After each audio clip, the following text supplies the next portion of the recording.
7 सितंबर से शुरू हो गया है। 10 दिनों तक चलने वाले इस गणेशोत्सव की धूम भारत की नहीं बल्कि पूरी दुनिया भर में देखने को मिल रही है। इस दिन लोग अपने घरों दफ्तरों में गणपति बप्पा की स्थापना करते हैं और फिर पूरे विधि विधान से उनकी पूजा अर्चना की जाती है। हिंदू धर्म में ऐसी मान्यता है कि इस दिन भगवान गणपति की पूजा अर्चना करने से सभी परेशानियां दूर हो जाती हैं। इसी को देखते हुए आज द्वारिका के सेक्टर 13 बलराम लीला ग्राउंड में 7 सितंबर से 13 सितंबर तक गणपति उत्सव समिति की संयोजिका प्रतिमा खंडेलवाल और गणपति उत्सव समिति की संयोजिका और सह संस्था की डायरेक्टर रेखा जिंगन ने गणपति बप्पा को बड़े ही धूमधाम ढोल नगाड़ों के साथ विराजमान किया। आपको बता दें कि ढोल बाजे और गणपति बप्पा मोरिया की गूंज के साथ पूरे विधि विधान से गणपति बप्पा को विराजमान किया गया। वहीं कार्यक्रम में आम आदमी पार्टी के नेता और पूर्व सांसद महाबल मिश्रा उपस्थित रहे। प्रतिमा खंडेलवाल और रेखा जिंगन ने पूर्व सांसद महाबल मिश्रा का पटका उड़ाकर और गणेश जी मूर्ति देकर सम्मानित किया। आपको बताते चले कि प्रतिमा खंडेलवाल हर साल बाल रामलीला का मंचन करवाती हैं, तो वहीं रेखा जिंगन समाज में नशे के खिलाफ मुहिम चला रही हैं, जिससे अभी तक उन्होंने सैकड़ों लोगों को नशा से मुक्ति दिलाई है। जब हमारी टीम ने रेखा जिंगन से बातचीत की तो देखिए क्या कुछ कहा इस रिपोर्ट में।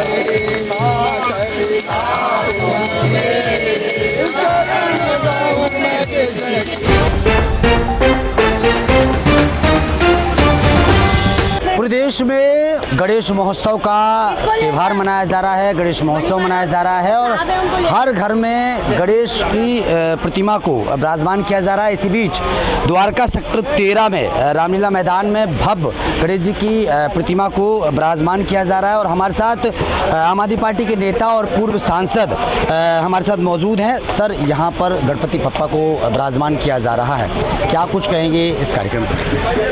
सबसे पहले तो गणपति बप्पा मोरिया के चरणों में सर झुका के प्रणाम करता हूँ और तमाम लोगों पर आशीर्वाद बरसे, सौहार्द वातावरण बना रहे, प्यार और स्नेह बना रहे कामना करता हूँ।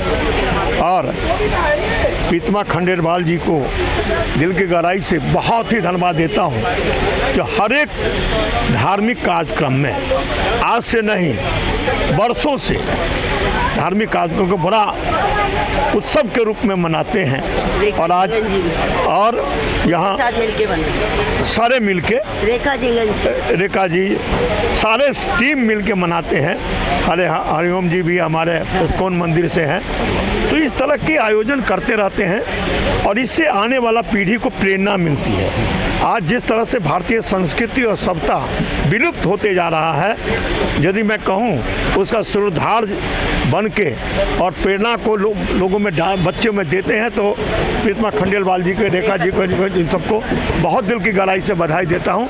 जाने वाले पीढ़ी को भारतीय संस्कृति और सभ्यता और राज देवता के बारे में जो प्रेरणा देते हैं, इसके लिए बहुत दिल की गहराई से बधाई देता हूँ। इस कार्यक्रम को भव्य तरीके से मुंबई में मनाया जाता है, लेकिन उसके वहाँ की जो कल्चर है या वहाँ का त्यौहार यहाँ पर भव्य तरीके से मनाया जा रहा है। इसके लिए आज की युवा पीढ़ी को क्या कुछ संदेश देने की कोशिश करेंगे, क्योंकि इन पर समय देना बहुत ज़रूरी है? देखिए, मैं समझता हूँ जो आज जिस तरह से गणेश पूजा का आरंभ हुआ, फिर भूमि पूजन हुआ, फिर रामलीला होगा, तो इस तरह से अभी पूरे भारत में अभी धर्ममय बना रहेगा और धर्ममय बना रहेगा। इससे आने वाला पीढ़ी को प्रेरणा मिलती है आने वाला पीढ़ी को जो गणेश जी क्या हैं, रामलीला में राम जी का तत्व क्या है, त्याग और तपस्या क्या मिलता है, मर्यादा पुरुषोत्तम राम के आचरण से बहुत कुछ मिलता है, सीता जी के त्याग से बहुत है। तो इस तरह से मैं समझता हूँ पूरे राम तत्व के बारे में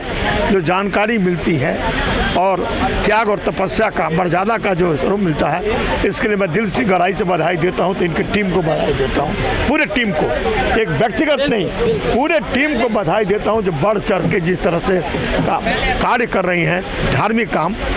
ये एज अब धार्मिक काम का नहीं, अपने घर में पूजा करने का, लेकिन ये एज में पूरे क्षेत्र को इस धर्म से बांध के रखते हैं, इसलिए बधाई देता हूँ। मेरा नाम रेखा है और हम लोगों ने गणेश उत्सव का ये प्रथम गणेश उत्सव है और ये एक बड़ी दिनों से हमारे जहन में थी। हम लोग अलग अलग अपने अपने घरों में गणेश उत्सव मनाते थे, तो हमें लगा कि हमें ये सामूहिक प्रयास करना चाहिए, तो इसलिए हमने अपनी कम्युनिटी के कुछ लोगों को लेके और एक ये गणेश महोत्सव का किया है। इसमें हम लोग अब धार्मिक रूप से जो अपने आप को स्ट्रॉन्ग और अपने बच्चों को कल्चर देना चाहते हैं कि धार्मिक मान्यताओं के बिना हमारा कुछ नहीं है। हम लोगों का बहुत पुरानी परंपराएं चल रही हैं जिनको कि अब हम भूलते जा रहे हैं, तो उसी को एक पुनर्जीवित करने का प्रयास है।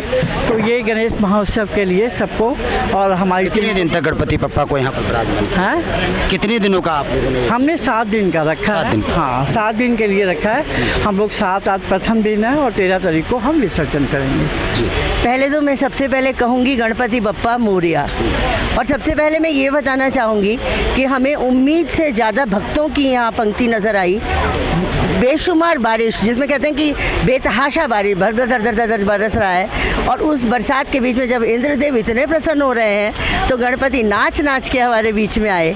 तो जब गणपति आए तो हमने देखा पीछे पीछे इतने भक्त आ गए कि हमें अनुमान से अधिक, तो हमें आज बहुत अच्छा लग रहा है कि इस प्रांगण में हमने गणपति को विराजमान किया है। कुछ ही दिनों में यहाँ रामलीला भी होने जा रही है।